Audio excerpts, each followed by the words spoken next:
Happy Tuesday, chikahan mga kapuso! Very confident in a kapuso real-life couple, Ruru Madrid at Bianca Umali na sila na talaga ang endgame. The wedding bells are ringing na nga ba para sa Team Ruka? Makichika kay Aubrey Carampel. Beautiful in white. Tila preview as a future bride ang pagrampa ni Sparkle star Bianca Umali sa isang bridal fashion show.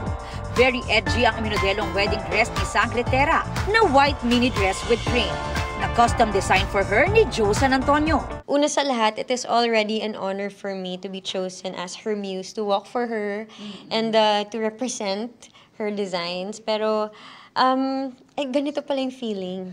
Siguro parang binibigay sa akin ni God na pasilip. Alam daw ni Bianca na soon ay hindi na lang siya sa runway rarampa, kundi sa aisle. Ako rin bilang babae, alam ko na ikakasal ako. And bubuo ako ng pamilya ko, ganyan. And I am lucky na I have already chosen the person that I do want to marry. Nang tanungin naman namin si Bianca kung ano ang kanyang dream wedding. Gusto ko lang na nandun yung lola ko.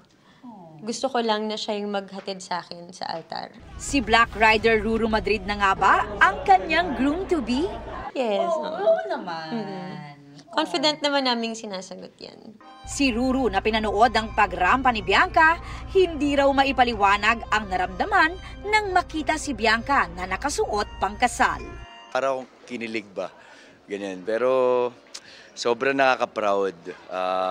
Talagang nakita ko yung kung gaano siya kaganda. At syempre, na-excite ako na darating yung araw, makikita ko siya muli na ganun yung suot niya. Dahil sure na raw na ang future nila ay ang isa't isa, right timing na lang daw ang hinihintay nila.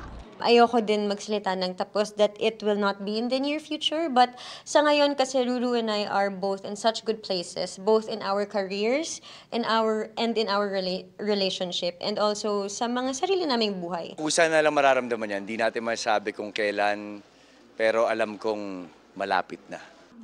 Aubrey Carampel, updated showbiz happenings.